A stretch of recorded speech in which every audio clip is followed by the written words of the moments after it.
Olá, começa agora mais um programa Destaques. E deve começar a funcionar ainda este ano a primeira escola de saúde pública do município de Fortaleza. A informação foi dada pelo prefeito José Sarto durante a cerimônia de apresentação do projeto. O equipamento vai funcionar na Praia de Iracema, onde funcionava o Tribunal Regional Eleitoral. O prédio, que já pertence à Prefeitura, será um espaço para a formação continuada para os trabalhadores da saúde da cidade de Fortaleza. A Prefeitura quer capacitar pessoas em gestão de serviços de saúde, políticas públicas e epidemiologia, além de estimular eventos científicos que podem trazer impacto para o sistema de atendimento de pacientes da cidade. Aqui nós temos um espaço fantástico para formar, qualificar, para trazer aqui a nossa saúde pública, ensino presencial, ensino à distância, em parceria com estruturas que já temos na Prefeitura, e esse é um momento muito rico para Fortaleza. A gestão municipal vai fazer parcerias com instituições de ensino para ofertar os cursos, que também terão como professores servidores da Secretaria Municipal de Saúde. A nova instituição de ensino vai contar com muitas salas de aulas, biblioteca e laboratórios. O imóvel vai passar por algumas reformas.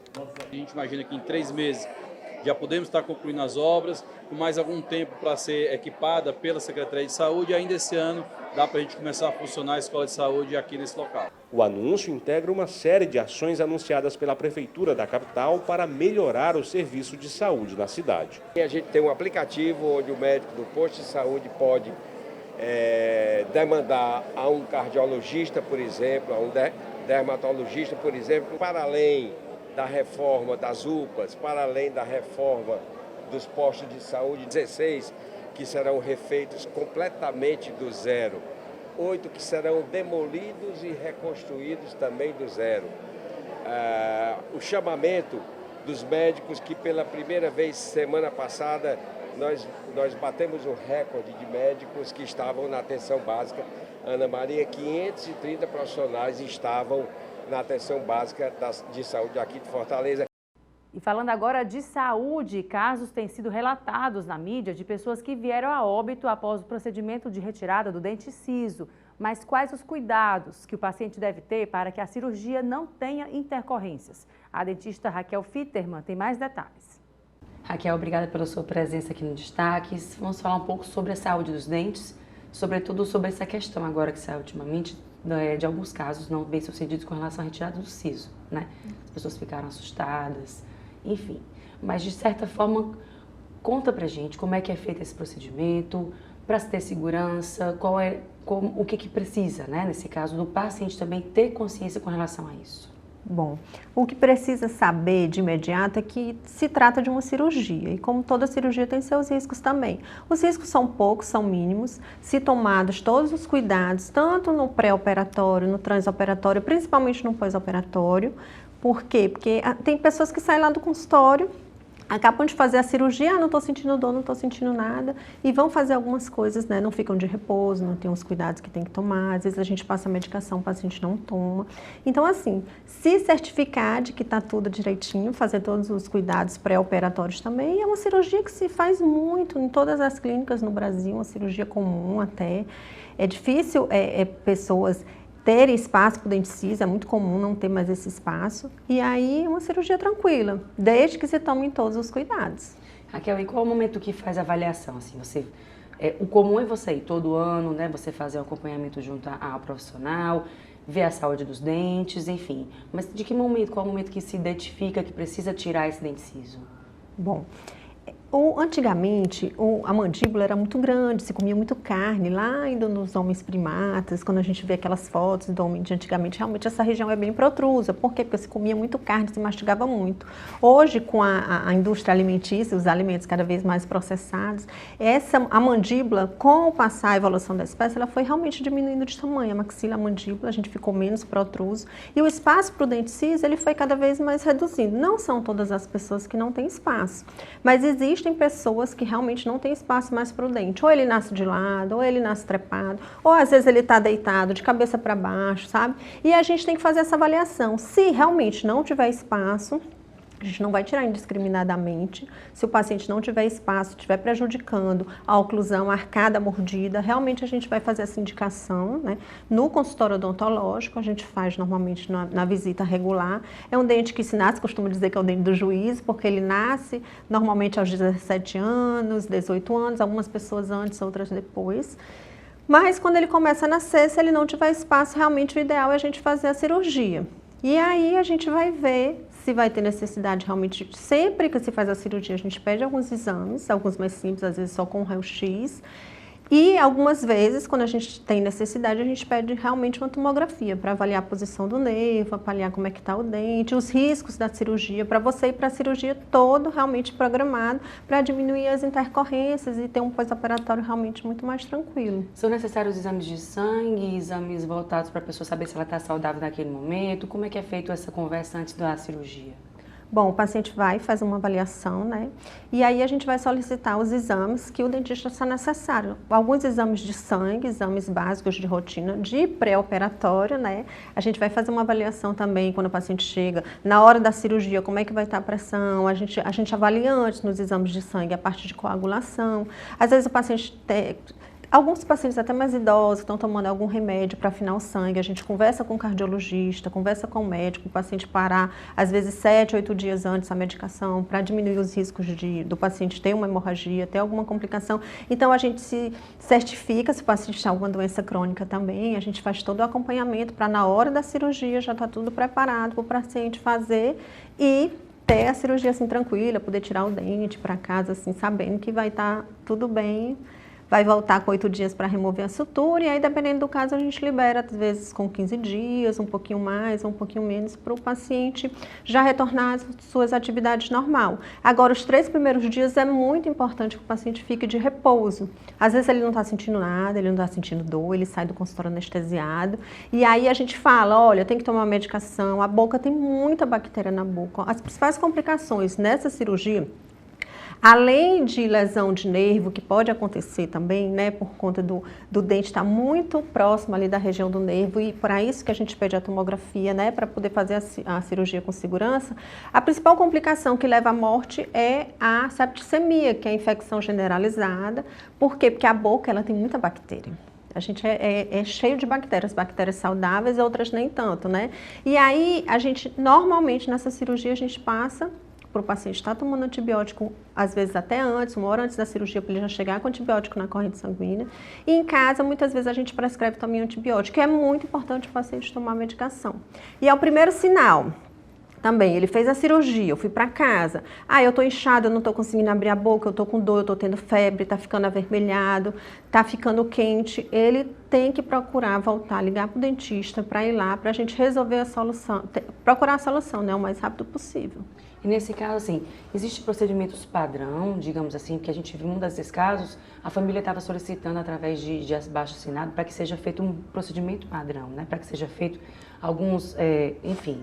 O que de fato, né, com você como profissional da área, o que de fato é colocado para o paciente, é cada caso que é estudado? Bom, a gente tem que individualizar, né? A gente não pode generalizar. Tem casos que o dente está dentro do osso, que a gente vai ter que abrir o osso, é uma cirurgia mais complicada, vai ter que tirar o dente dentro do osso. Tem casos que o dente já nasceu e está só sem espaço, aí é uma cirurgia muito mais simples. O ideal é que o dentista, você procure um profissional que realmente tenha experiência, que saiba fazer. Não é uma cirurgia simples, não é uma cirurgia que qualquer dentista vai poder fazer, principalmente se aquele dente está dentro do osso, se é uma cirurgia um pouquinho mais complicada, ele tem que procurar um profissional que saiba fazer, que vá realmente solicitar os exames complementares pré-operatórios para ele sentir segurança e realmente poder fazer. Não tem como a gente generalizar e dizer, todos os pacientes a gente vai, né, fazer esse procedimento ou aquele, porque vai depender realmente do caso. Mas o principal é realmente você ir atrás de um profissional que saiba fazer e vá direcionar, porque é um profissional que ele já tem experiência, ele vai fazer exatamente todos os passos necessários para que a cirurgia ela corra tudo bem. Uma cirurgia que se faz muito no Brasil todo e são casos assim bem isolados. Coincidiu de serem vários casos, assim, acho que 3 ou 4 casos que no Brasil agora recente, chamou muita atenção das pessoas, as pessoas ficaram com medo de fazer esse tipo de cirurgia, mas se você for ver a casuística é muito baixa de morte, baixíssima mesmo. São feitas milhares e milhares dessa cirurgia todo mês no Brasil inteiro e realmente a gente não costuma ter intercorrências, foram casos assim isolados. E o paciente, ele tem que ficar ligado, que ele tem que ter os cuidados, ficar de repouso e tomar todas as medicações que o dentista passar e fazer os exames também quando forem solicitados. Aqui é quando você fala em profissional capacitado, né, qualificado para esse tipo de procedimento. Qual é a qualificação que essa pessoa deve ter? Na verdade, assim, teoricamente, qualquer dentista, ele acabou de sair da faculdade, ele pode fazer esse tipo de cirurgia. A gente não tem uma regulamentação que diga nós somos, o nome da profissão é cirurgião dentista. Dependendo do tipo de cirurgia, até um recém-formado ele vai conseguir fazer a cirurgia, né? Mas cirurgias um pouco mais complexas, dentes inclusos e semi-inclusos, realmente o profissional que tenha uma habilitação em cirurgia. Seja um profissional, se for uma cirurgia um pouco mais complicada, por exemplo, recentemente teve um paciente que ele tinha 2 sisos, em cada siso, em vez dele ter só um, ele tinha 2.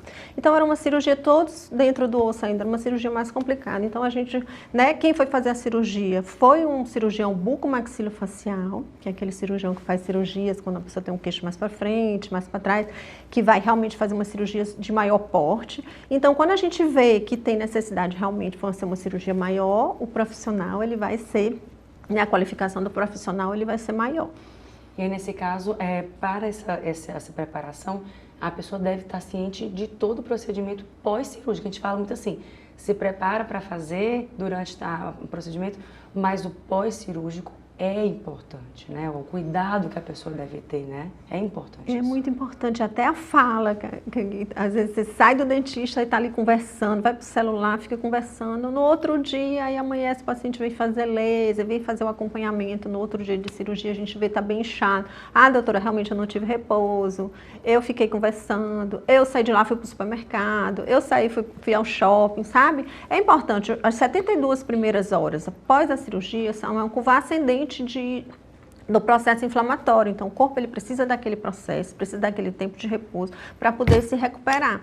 Se o paciente ele vai para a cirurgia com um profissional bem qualificado, ele faz os exames pré-operatórios, se a gente avalia que realmente vai ter condição de fazer a cirurgia naquele momento, a gente também vai avaliar, porque muitos pacientes perguntam, doutora, eu preciso tirar os 4 sisos. E aí, eu tiro todos de uma vez? Eu espero para tirar?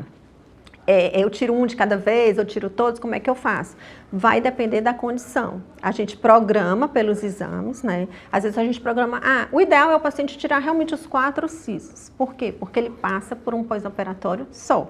Ele vai ter aquele pós-operatório, aqueles 3 dias de repouso, mas também quando fica bom de uma vez logo, não precisa estar passando por aquele mesmo processo 4 vezes. Mas algumas vezes não tem condições. Os dentes, a posição do dente está mais complicada, mais difícil de tirar. Às vezes a gente programa de tirar os 4 e na hora da cirurgia tem alguma intercorrência, complica, demora um pouquinho mais para o dente sair, então a gente não faz já as outras cirurgias. Vai depender do tempo cirúrgico, também por conta do anestésico, a gente não pode estar muito, a gente usa anestesia local, a gente não pode estar aplicando o anestésico por muito tempo, tem um tempo do anestésico agir. Então a gente vai vendo, se tiver condição na hora, a gente faz os 4, a gente programa para tirar os 4, se o paciente concordar, lógico. Mas na hora da cirurgia a gente vê, se for tudo tranquilo, for rápido, às vezes em menos de 1 hora, alguns pacientes já conseguem tirar os 4 dentes, ir para casa tranquilo. Quando vai complicando um pouquinho, a gente tira 2, a gente tira 3 e o paciente retorna para fazer a cirurgia seguinte.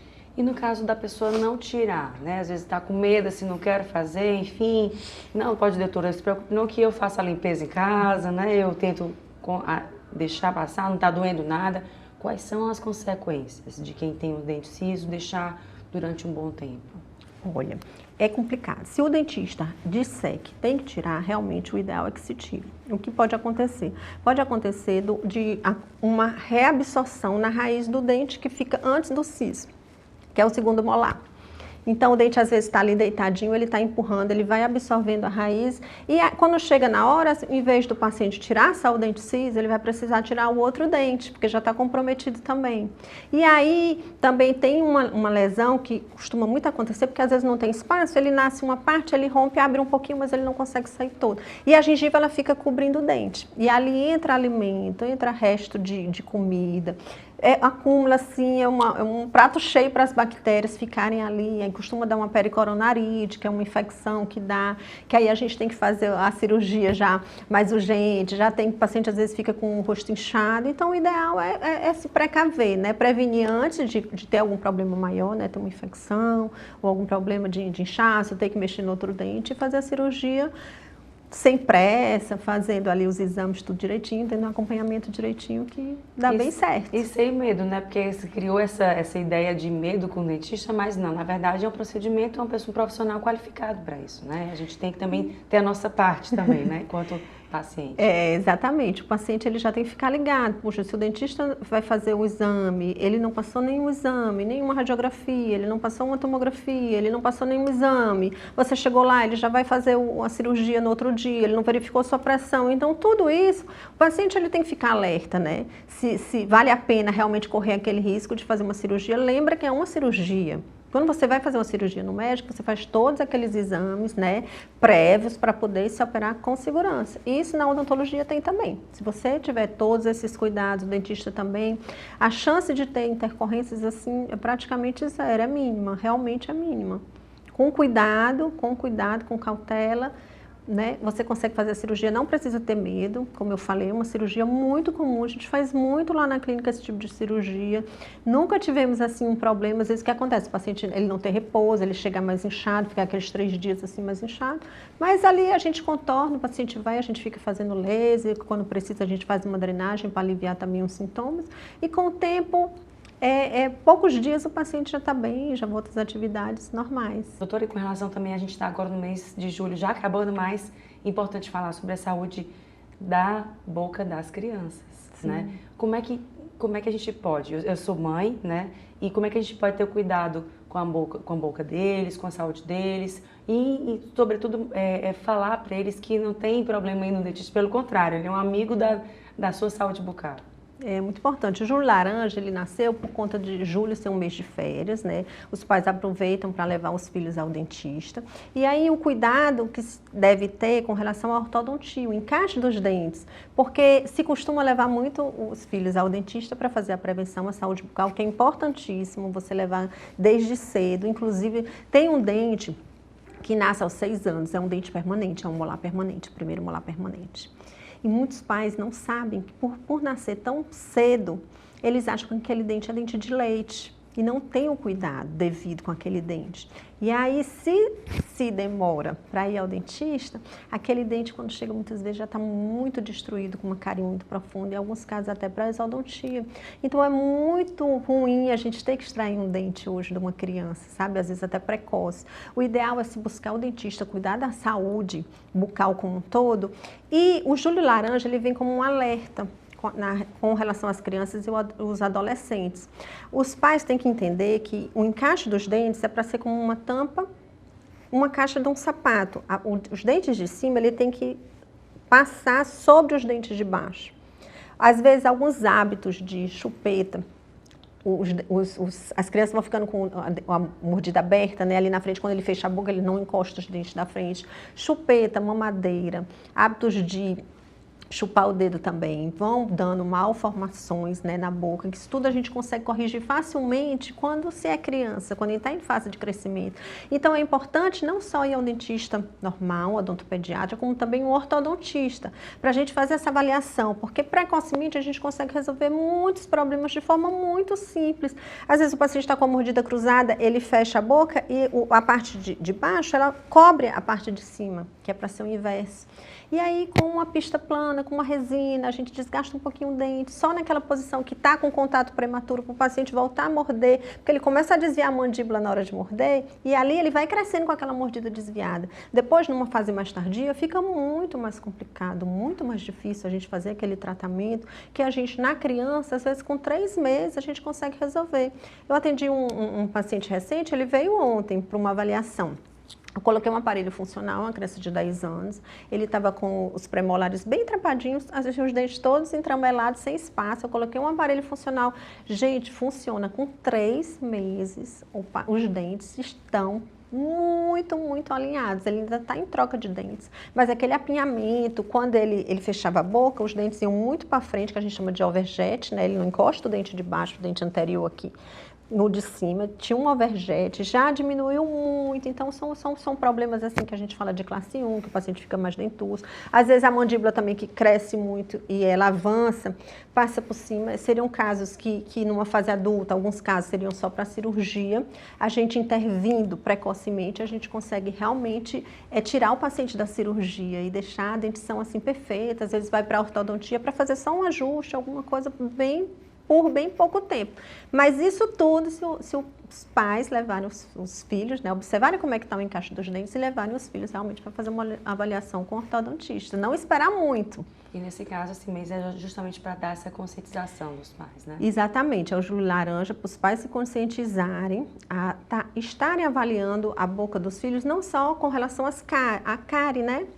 A saúde bucal é importantíssimo também, mas o encaixe dos dentes, o paciente ele está, meu filho só tem 5 anos, eu não vou colocar aparelho no meu filho. Não é um aparelho fixo, não é aquele aparelho com aqueles brackets que a gente coloca. É um aparelho removível muitas vezes, ou algum aparelho que a gente coloca ali por alguns meses, um aparelho, né, que a gente fixa também em alguns casos, né, na boca, mas são aparelhos assim que o paciente vai usar por pouco tempo e vai resolver livrar eles de um mal maior no futuro com relação à oclusão. A gente agora vai para o intervalo e volta em instantes com mais destaques.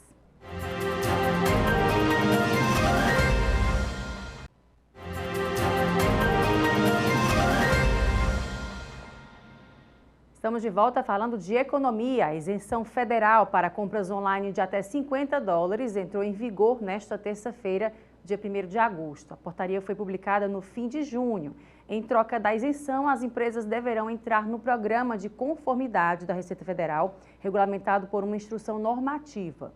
A página de comércio eletrônico que aderir ao programa da Receita, chamado de Remessa Conforme, também terá direito a uma declaração antecipada, que permitirá o ingresso mais rápido da mercadoria no país.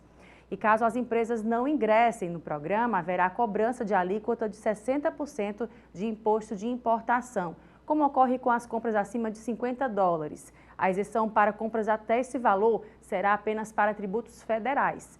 Todas as encomendas de empresas para pessoas físicas que aderirem à remessa conforme vão pagar 17% de imposto sobre o comércio de mercadorias e serviços, o ICMS, tributo já arrecadado pelos estados. E falando em saúde, a dermatite seborreica é uma condição que se manifesta em partes do corpo onde existe maior produção de óleo pelas glândulas sebáceas. Ela é incomum encontrada no couro cabeludo e até nas dobras da pele. E você sabe, no caso, quais são os cuidados que você deve ter para evitar essa condição? A tricologista Miriam Lima dá as dicas. Doutora, muito obrigada pela sua presença aqui com a gente, no Destaques, fala um pouco sobre a saúde do couro cabeludo, da pele.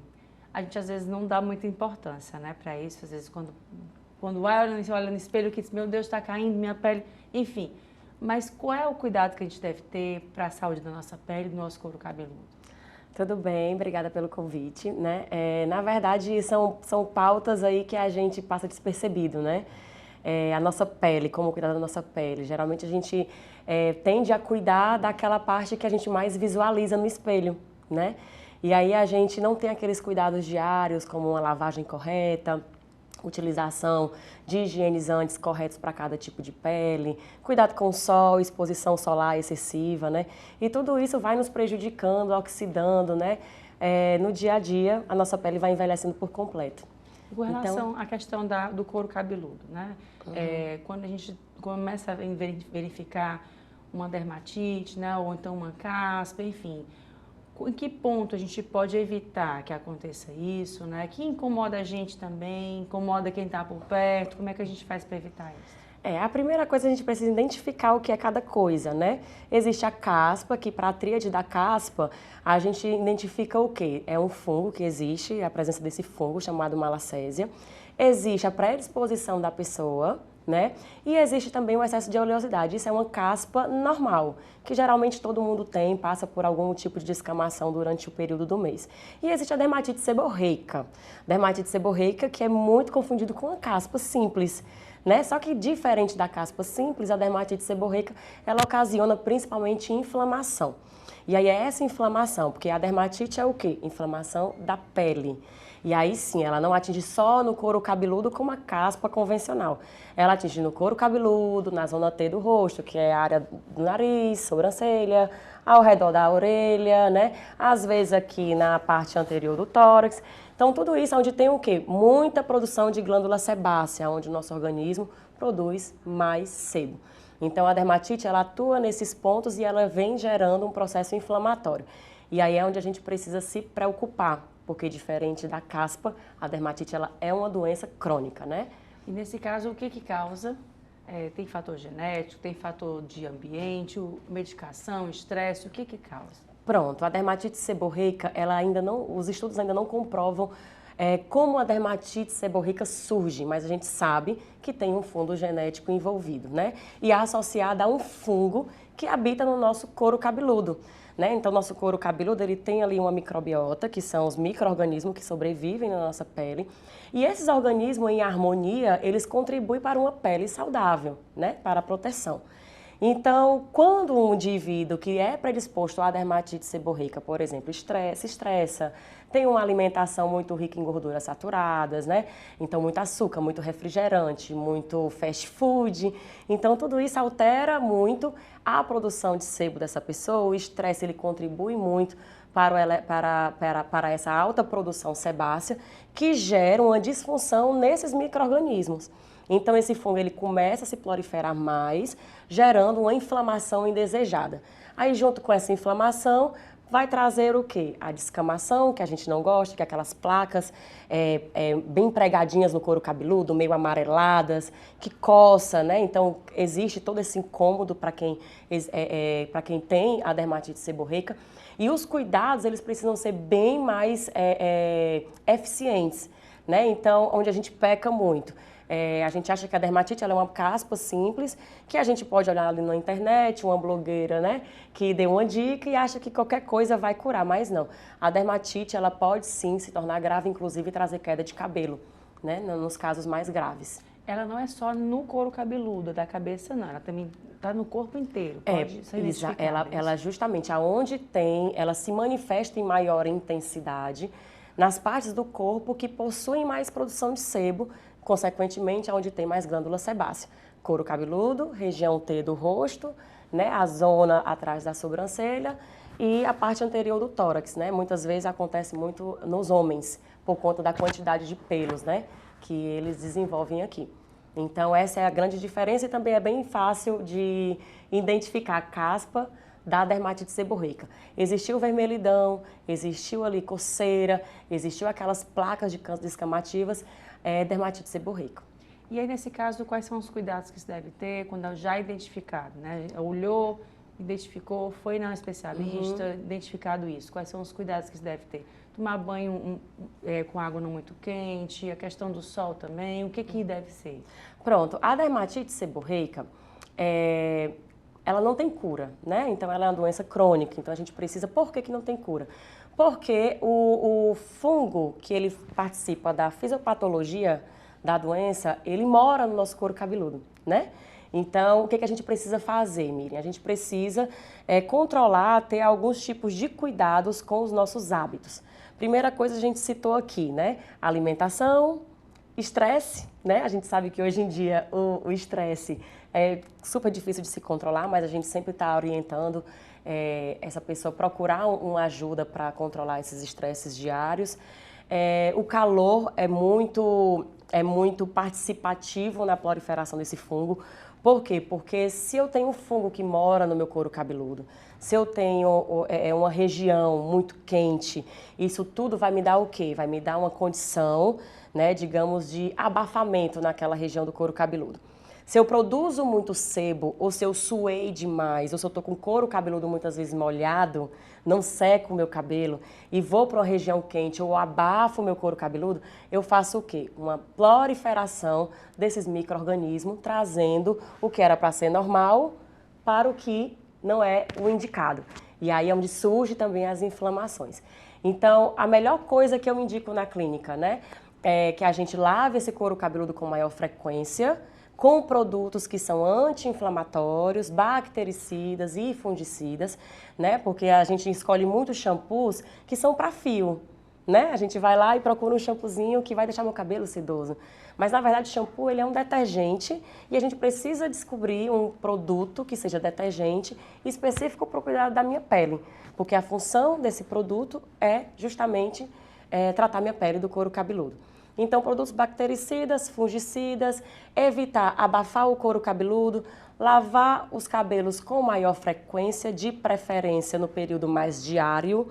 Foi para o noturno, vem com secadorzinho, Miriam, mas não faz mal. Secador no jato morno, distância de 15 centímetros, só para tirar a umidade. Evitar ficar com o cabelo muito sujo, né? A mulherada aí, hoje em dia, a gente vê muito que faz escova e passa a semana inteira com aquela escova no cabelo. O que é que acontece? Estou gerando um quadro de proliferação fúngica e bacteriana que vai me dar o que, Miriam? Inflamação. Então, para quem tem predisposição à dermatite seborreica, não pode, em hipótese alguma, fazer esses tipos de hábitos, né? Doutora, e para as crianças, né? Quais são os cuidados que a gente deve ter? É identificados também para crianças? Sim, sim. A gente, inclusive, tem assim... na verdade, eu atendo muitas crianças a partir dos seus 10 anos que já está se manifestando ali, né? Uma oleosidade excessiva, uma coceirinha peculiar ali no cantinho, no outro. E aí a gente identifica isso e a gente tem como tratar com terapias integrativas, né? Então, como é que seriam essas terapias? São a utilização de produtos mais naturais, né? Então, a gente tem aí hoje, na medicina, né, natural, os óleos essenciais que ajudam muito a gente, contribuem muito para que a gente consiga resultado satisfatório, para que você não precise usar uma medicação. Agora, sim, existe sim a dermatite, que ela é mais grave. Aí, nesses pontos, a gente precisa entrar aí com corticoide, medicação, com pomadinha. Por isso que, identificado o quadro, que é uma dermatite, precisa sim ser levado num especialista tricologista. Por quê? Para que a gente não deixe isso agravar e tenha que aceitar aí a medicação, né? Tenha que indicar a medicação. Então, no caso das crianças, os mesmos hábitos de lavagem diárias com produtos bactericidas e fungicidas, a utilização de alguns óleos, blends de óleos que são essenciais e vegetais, que a gente consegue manter aí essa dermatite controlada, né? Viver com essa dermatite controlada, já que ela não tem cura. Doutora, e aqui pela questão do estado do Ceará especificamente, né? Ser um local de clima quente, né? De calor intenso. Praia, enfim, né? Teve as férias agora, já as férias escolares acabando, né? Isso intensifica esses casos com relação a tanto adulto como crianças, gente que vai muito para a praia, tem um beach tênis aí rolando, né? Vai para um esporte de náutico, toma um banho, enfim.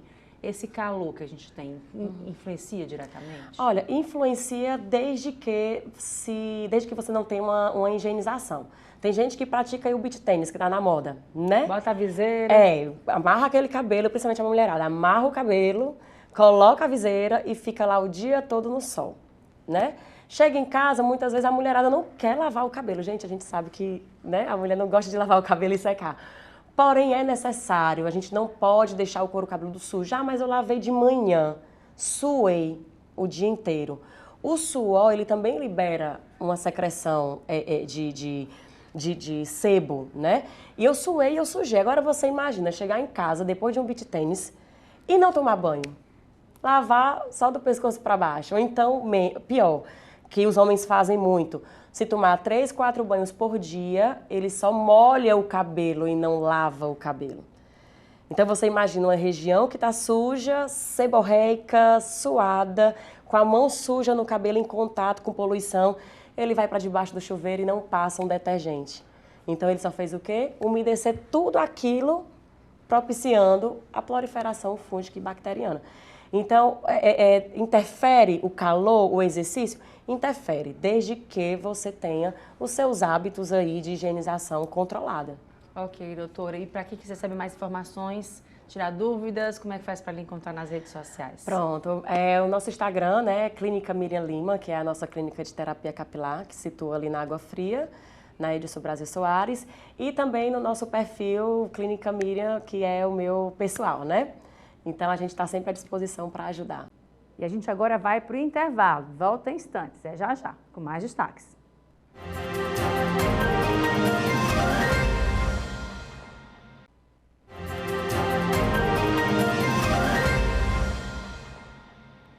Estamos de volta com uma oportunidade para as mulheres. O programa Futuras Cientistas tem 470 vagas em todo o país para alunas do segundo ano do ensino médio da rede pública de ensino e professoras do ensino médio da rede pública estadual. O período de inscrição vai até às 16 horas do dia 4 de setembro. E as participantes selecionadas vão receber um kit de participação e bolsa auxílio de R$ 483, além de vivenciar a experiência de fazer ciência. São experiências em laboratórios de pesquisa, desenvolvimento de projetos científicos, workshops interativos, entre outras coisas. Mais informações na aba do Centro de Tecnologias Estratégicas do Nordeste, CETENE, dentro do site www.gov.br. E a gente agora fala de arte. Foi inaugurada no último sábado a exposição O que nos ilumina, na Casa José de Alencar. A mostra trata sobre a vida, o corpo e a sua impermanência. A neurocientista e terapeuta Ana Martins esteve aqui na TV Otimista e falou sobre a mostra, que fica em cartaz, detalhe, até o dia 7 de outubro. Vou conversar um pouco sobre essa inauguração que foi no sábado, né? Mas vai até outubro a mostra. Conta um pouco pra gente como é que foi pensado, né? E esse momento agora de trazer ao público esse trabalho tão bonito que vocês fizeram. Como eu te falei, foi um trabalho que já começou com uma conexão muito forte entre um livro que eu tinha lido, né, Uma Mulher Vestida de Sol, e um ensaio fotográfico que a Andréia Dalólio com a Veridiana Brasileiro estavam fazendo. E mais gostoso ainda o convite, né, para os 8 artistas.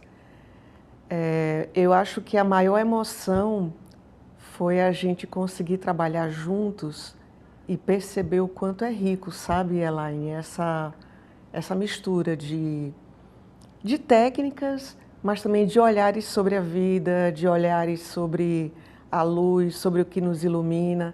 Na verdade, esse tema foi muito forte, essa questão de o que é que traz sentido para a vida das pessoas, o que é que traz luz. A gente sabe que tem essa correria de trabalhar, ganhar dinheiro, se destacar, competir, que é muito comum nas empresas, que é muito comum em qualquer emprego.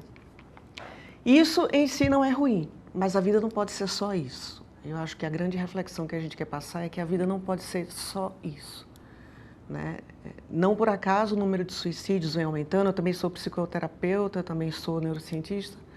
Eu trabalho em consultório, atendo pacientes, então não por acaso o número de depressão vem aumentando, o número de suicídios, né, as angústias, as ansiedades, os pânicos, porque as pessoas estão vivendo muito com essa visão até um pouco capitalista de que você só tem sucesso se você ganhar muito dinheiro, se você for linda, magra, maravilhosa, tiver de alguma forma em destaque.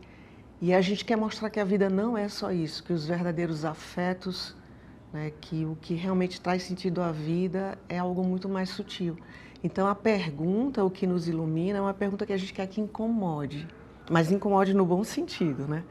Incomode no sentido da pessoa parar e pensar, realmente não é só isso. Se eu estiver doente, quem vai segurar minha mão no hospital? Né? Se eu morrer, quem vai sentir realmente minha falta? Então são coisas que a gente não pensa na correria do dia a dia, mas que a gente quer que na exposição, na hora de se emocionar lá com as cores, eu não vou nem entrar em muito detalhe, porque a gente quer que seja surpresa, a gente quer provocar essa vontade de estar lá. A gente quer esse respiro na vida das pessoas, de parar, pensar em si, o que é que eu estou fazendo por mim mesma, o que é que eu estou fazendo para meu bem-estar, né? quais os limites que eu estou dando para a minha vida, né? Até onde a competitividade, a busca saudável por dinheiro e por uma vida boa, eu estou levando, e até onde eu estou passando do limite a ponto de me adoecer e a ponto de estar esquecendo das verdadeiras relações, né? De afeto, de amor, que é quem vai ficar com você até o final da vida, né? A gente tem aí, né, você falou coisas muito importantes, assunto muito importante com relação à questão do adoecimento mental, né? A gente viu o período da pandemia, agora, digamos, seja o momento que as pessoas estão realmente, de fato, pegando, né, a consequência disso, de lutos não vividos, sim, né? De perdas irreparáveis, né? Não, a gente fala financeiras, me arrepio mas você falando, sim, as perdas pessoais, né? Sim. Emocionais, enfim, que não tem o que reparar, né? Assim, você não consegue. E aí as pessoas cada vez mais se vendo, né? Tendo que retomar suas vidas com essas perdas, né? Ao mesmo tempo, a gente vê uma sociedade cada vez mais solicitando o urgente, o agora, faça, mude, seja maravilhoso, seja bem, seja pleno, esteja feliz todos os dias, eternamente, né? E aí, como é que a gente consegue? Essa conta não fecha, né? Assim, não dá para fechar, né? E como é que a gente consegue olhar a arte, né? Você trabalhou de forma muito bonita. A arte salvou muita gente nesse período da pandemia, né?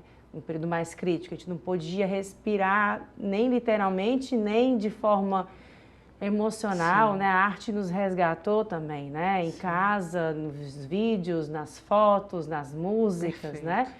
E muita gente se descobriu artista durante a pandemia. E aí, nesse caso, como é que a gente, né, hoje tenta, a arte, mais uma vez, tentando resgatar esse adoecimento, né? Que a gente está tentando, às vezes, botar o pano ali, né? Não estou doente, não, está tudo ótimo, não está tudo ótimo, né? E as pessoas acham que o adoecimento foi só na pandemia.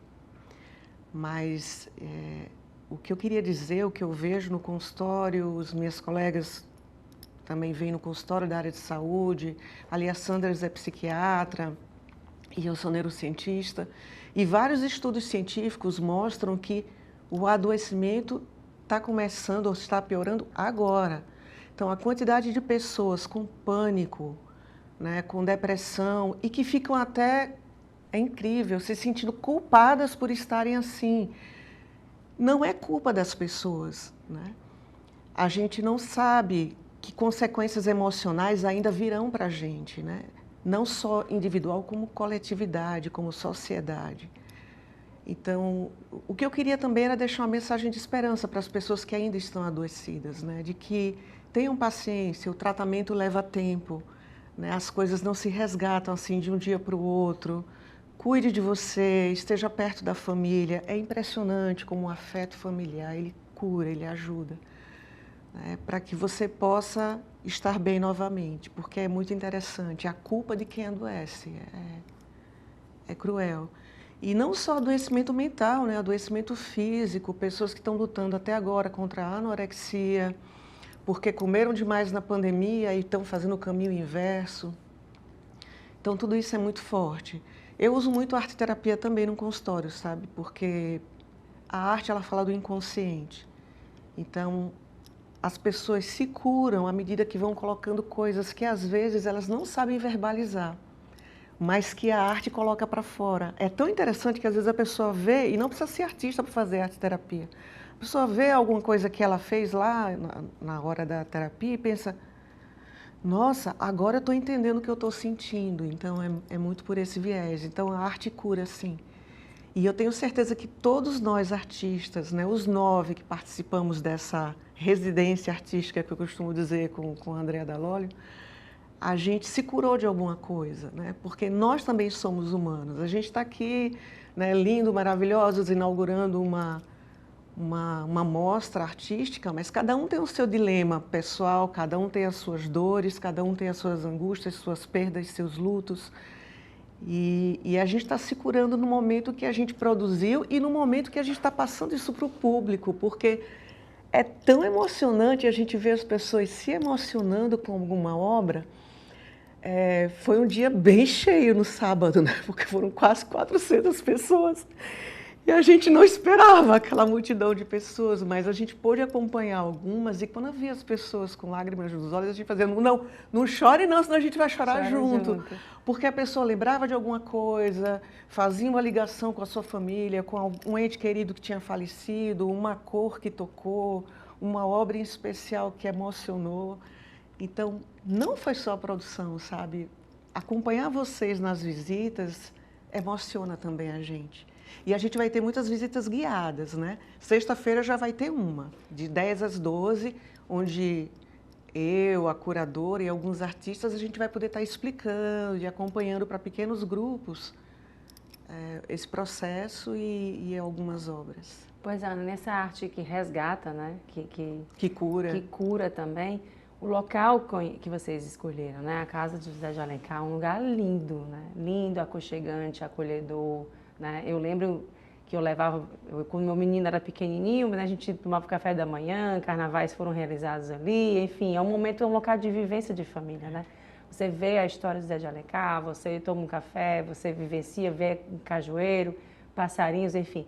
É um momento de respiro, né? Você consegue parar um momento e ali vivenciar. E essa escolha do local, né, Casa de José de Alencar e todo esse momento de resgate, de cura, como é que foi pensado isso também? Primeiro, todos nós, os 9 artistas, a gente tem muito a visão da democratização da arte. A gente não gosta dessa ideia da arte estar em locais que somente algumas pessoas podem ir, né? E tem pessoas, a gente gravou até no Instagram um pequeno vídeo, bem à vontade, brincando mesmo, bem despretensioso, perguntando assim, o que precisa para ir para uma exposição de arte? Porque a gente queria deixar claro que qualquer um pode ir, você não precisa entender. As pessoas às vezes veem filmes, né, aquelas pessoas falando, por que o artista? Isso não é necessário, a arte ela só precisa emocionar.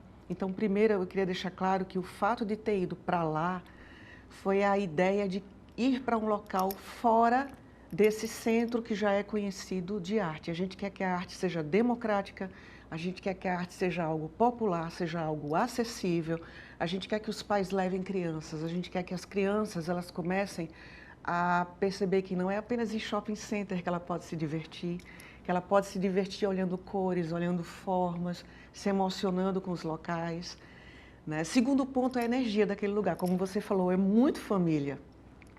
E o verde, gente, aquilo ali, quando você pisa ali, aquelas árvores, como você falou, o verde, a história, aquela ancestralidade da história do José de Alencar, que é tão forte, né, para a gente aqui do Ceará, aquilo ali já arrepia só em você estar presente.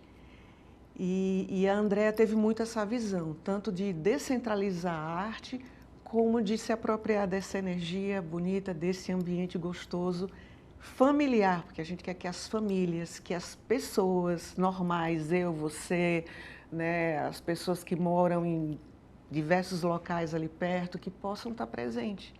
A arte, ela é de todos, a arte, a gente tem que tirar ela desse, como é que a gente pode dizer, Elaine, desse patamar de que somente altar, quem né? desse altar de que somente quem é estudado, somente quem entende, né, e pode ficar se exibindo às vezes. A gente não gosta disso. A gente gosta de uma arte que emociona. E o que a gente quer é que as pessoas se sintam acolhidas, que as crianças se emocionem. A gente fala muito isso, levem seus filhos. A gente quer que as pessoas se emocionem, fiquem acolhidas e saiam com brilho no olhar. É simples assim. A gente não tem nenhuma pretensão de colocar a arte no altar, não. Pelo contrário, a gente quer trazê-la para o povo. Ela pertence ao povo, ela nasceu do povo, eu faço parte do povo, nós fazemos parte do povo e é aí que ela tem que estar, e tem que estar pulsando, e tem que estar emocionando, né? E a gente deu um passeio um pouquinho, né? Deixou, acho que quem está assistindo ficou com vontade de saber, né? Já demos spoiler aqui na Casa de José de Alencar, né? Mas também horário, como é que faz para visitar? Precisa agendar, é pago? Conta um pouquinho para quem está assistindo o mais importante, né? Que eu quero ir, como é que eu faço para ir? Primeira coisa mais importante, gratuito. Acho que isso é uma palavra mágica. Gratuito, né? A Casa José de Alencar funciona de 8 da manhã e 5 da tarde durante a semana. Então, a exposição está aberta, você pode ir em qualquer horário. Agora, nos sábados, ela funciona até meio-dia. E nos sábados, a gente vai estar sempre lá, fazendo visitas guiadas, tirando dúvidas, conversando com as pessoas. Então, se as pessoas querem, que tem pessoas que são mais introvertidas, gostam mais do silêncio, se ela quer visitar num ambiente mais silencioso que não tenha ninguém, ela pode ir durante a semana. Mas se ela quer interagir com os artistas, o sábado é um dia gostoso, né? E reforçando que nessa sexta-feira, né, de 10 às 12, os artistas, eu e a Andréa Daloli vamos estar lá. Então também vai ser um momento gostoso de dar atenção. Mas eu reforço, gratuito, gente, gratuito, acho que é a palavra mágica. E para saber mais informações sobre vocês, sobre esse trabalho bonito e bacana, para poder pegar mais informações com relação tanto ao trabalho, né, que vocês estão realizando, como vocês têm nas redes sociais, como é que faz para encontrar? Acho que o Instagram é uma forma mais fácil, né? Eu não sei se falar é mais fácil, se você coloca o lettering. A gente coloca, você pode falar que a gente vai colocar aí embaixo. Ah, tá bom. Então, pode acessar o blog.anapatriciamartins, né? O Andréa Dalólio também. E aí já encontra Eu acho que já encontra, daí encontra os outros artistas também, ótimo. Porque está todo mundo integrado. E a gente é muito acessível, qualquer pessoa pode mandar mensagem no Instagram, a gente responde todo mundo. Igual a ideia que eu falei, que a gente quer tirar a arte do pedestal, a gente também não está em pedestal, nós somos pessoas simples, pode perguntar, tirar dúvidas que a gente responde, a gente vai dar toda a atenção que for necessário. Ok, Ana, muito obrigada pela sua presença. A gente deseja muito sucesso a essa, que sejam várias amostras que venham pela frente, né? Que a gente consiga mostrar a arte como um todo mesmo para enriquecer, salvar e curar também, né? Sim. Muito obrigada. Eu que agradeço também. Quero fazer um convite às pessoas, às famílias, às crianças, né? E também às escolas. A gente gostaria muito que escolas, abrigos que queiram levar crianças, adolescentes, só agendar com a gente pelo Instagram que a gente vai lá, a gente faz uma coisa especial para as crianças, coloca as crianças para desenhar as obras, vai ser muito gostoso. A gente gostaria muito de ver famílias e crianças lá presentes, vai ser um prazer. Pois é, imperdível, né? O Destaques fica por aqui. Obrigada pela sua companhia e até o próximo programa.